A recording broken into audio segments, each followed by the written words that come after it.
स्वागत है साथियों। बहुत आसान है आलोचना करना और बहुत ही मुश्किल काम है एक समूह को उत्साह के साथ, हिम्मत के साथ, धैर्य को बनाते हुए एक बहुत कठिन यात्रा पर वहां तक लेके जाना जहां पर उसका समापन होने वाला है।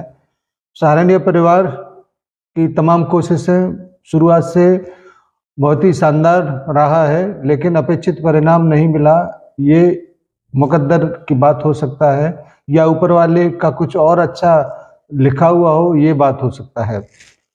साथियों, एक बार फिर से मैं ये जरूर कहना चाहूँगा कि सहारा इंडिया है तभी हम और आप हैं। सहारा इंडिया अगर ताले पड़ गए होते तो शायद हम और आप नहीं होते। सहारा इंडिया है तभी आंदोलनकारी हैं, और सहारा इंडिया है तभी सुप्रीम कोर्ट सहारा के बारे में बात करता है। सहारा इंडिया है तभी तमाम राजनेता अपने अपने मंचों से एक एक पाई के भुगतान को करने की बात करते हैं। केवल और केवल सहारा इंडिया है तभी सहारा रिफंड पोर्टल है, अन्यथा इस देश में करोड़ों लोगों का पैसा लाखों हजारों कंपनियों में आज भी फंसा हुआ है, लेकिन कोई भी रिफंड पोर्टल उन कंपनियों के नाम से आज तक बना ही नहीं।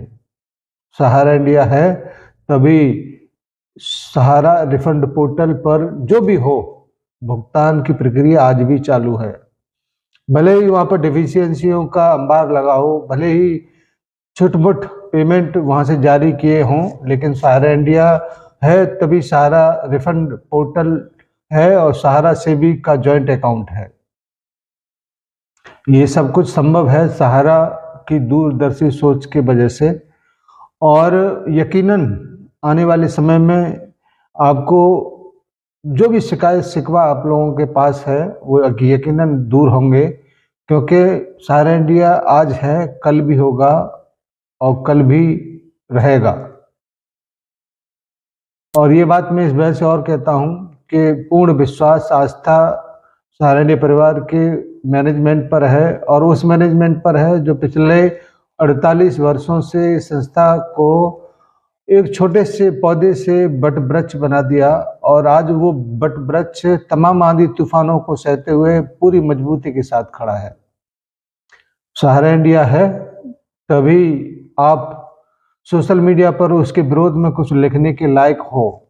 सहारा इंडिया है तभी आप हमारी भी आलोचना कर सकते हो। अगर ये नहीं होता तो ना हम होते, ना आलोचना करने वाले होते। तो आप लोगों से मेरा यही आग्रह है कि बहुत मुश्किल है लोगों को सांत्वना देना, हिम्मत देना, धैर्य बनाना, और बहुत आसान है आलोचना करना। आज परिस्थितियां पिछले कई वर्षों से विकराल हैं, लेकिन आपको ये जानकर बड़ा आश्चर्य होगा, उसके बावजूद हम इतने वर्षों से अपने कार्यकर्ताओं को धैर्य हिम्मत बनाते हुए उस मुकाम पर लेके आ गए हैं जो परिणाम का गेट खोलने वाला है, परिणाम का दरवाजा खोलने वाला है। और ज़्यादा दूर नहीं, 2 अप्रैल को अंतिम सुनवाई हो सकता है, लेकिन ज़्यादा से ज़्यादा 1-2 सुनवाई और होगा। हम लोग बिल्कुल समापन की तरफ बढ़ गए हैं और रिजल्ट आपके सामने बिल्कुल आने ही वाला है। इसीलिए किसी भी हालत में कोई भी कार्यकर्ता अपने ईमान, अपने धैर्य, हिम्मत और साहस को न खोए, क्योंकि आने वाले समय में बहुत सारी बातें ऐसी जो आप सुनना चाहते हैं वो निश्चित रूप से आपके पेपर के माध्यम से हो या मीटिंग्स के माध्यम से हो या सोशल मीडिया के माध्यम से हो, आपके बीच में जरूर आएंगे। दोस्तों, कभी कभी परिस्थितियां इस प्रकार से भी हो जाती हैं कि हम चाहकर भी कुछ नहीं कर पाते, और इसका एक बहुत ही सार्थक प्रमाण अभी सुनीता विलियम्स के तौर पर कहा जा सकता है। केवल 8 दिन की यात्रा के लिए स्पेस स्टेशन पर गई हुई थी, और 9 महीने के अंतराल के बाद जब उनका वापसी हो रहा है तो पूरी दुनिया में उनका चर्चा है। और चर्चा इस बात का नहीं है कि वो वापस आ गए, चर्चा इस बात का है कि जो 8 दिन के टारगेट को लेकर एक मानसिकता के तौर पर जब कोई व्यक्ति कहीं पे पहुंचता है और जहाँ पर न कोई सुनने वाला, न जो कोई कहने वाला, न कोई वातावरण, न कोई भीड़-भाड़, सामाजिक प्रक्रियाएँ, सब कुछ एकदम नगण्य।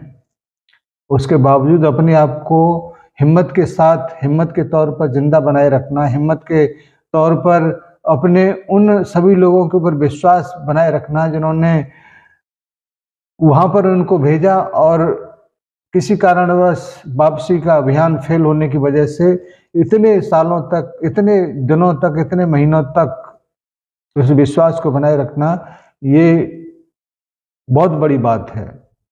ऐसे ही हिम्मत और हौसले को बनाए रखने के लिए हम आप लोगों के बीच में आते हैं और इस उम्मीद के साथ कि आप भी इन सारी बातों को अपने कार्यकर्ताओं तक जरूर पहुंचाएंगे, जिससे उनका भी हिम्मत और हौसला बने। आज 20 मार्च हो गया। इस माह में मात्र 11 दिन बचे हैं और जैसे ही 1 अप्रैल शुरू होगा, नेक्स्ट अगले दिन बहुत ही महत्वपूर्ण सुनवाई शुरू होगी, जिसमें आज तक की स्थिति में बहुत सारे एआई लगे हुए हैं, बहुत सारे नए एफिडेविट लगे हुए हैं, बहुत सारे नए आवेदन लगे हुए हैं और सुनवाई उस जिस दिन होगी वो बहुत धमाकेदार होनी चाहिए, बहुत ही सक्सेसफुल होनी चाहिए। इस बात की पूरी उम्मीद किया जा रहा है और हम ये उम्मीद तो कर ही रहे हैं, लेकिन हमसे भी ज़्यादा गंभीर उम्मीद सहारा का प्रबंधन कर रहा है, सहारा का जमाकर्ता कर रहा है, सहारा का कार्यकर्ता कर रहा है और करना भी चाहिए, क्योंकि माननीय सुप्रीम कोर्ट ने एक उम्मीदों भरी जो पहल किया है वो काबिले तारीफ है और वो परिणाम की ओर अग्रसर होता हुआ दिखाई भी दे रहा है। जल्दी ही इस मामले में और बहुत सारी सूचनाओं को लेकर हम लोग आपके बीच में उपस्थित होंगे।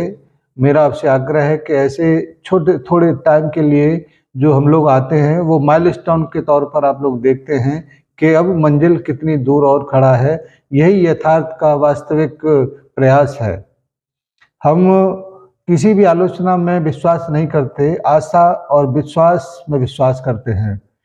हिम्मत को बनाए रखने के लिए जितने भी कार्यकर्ता साथी इस वक्त सोशल मीडिया पर लगे हुए हैं, उनका भी मैं आभार प्रकट करना चाहूँगा। साथ ही साथ जो गुपचुप तरीके से पोर्टल के ऊपर बहुत सारी मेहनतें कर रहे हैं, उनका भी आभार प्रकट करना चाहेंगे और आने वाले समय में जब भी ये परिस्थितियाँ ठीक होंगी, उनके नाम का उल्लेख जरूर किया जाएगा। धन्यवाद आज की इस छोटी सी वीडियो के लिए। उम्मीद करते हैं कि आप अन्य कार्यकर्ताओं तक इस वीडियो को जरूर पहुंचाएंगे। सभी साथियों को बेहद सम्मान के साथ सादर सहारा प्रणाम और सभी निवेशक साथियों को बहुत बहुत आभार और सादर नमस्कार। जय हिंद, सादर सहारा प्रणाम।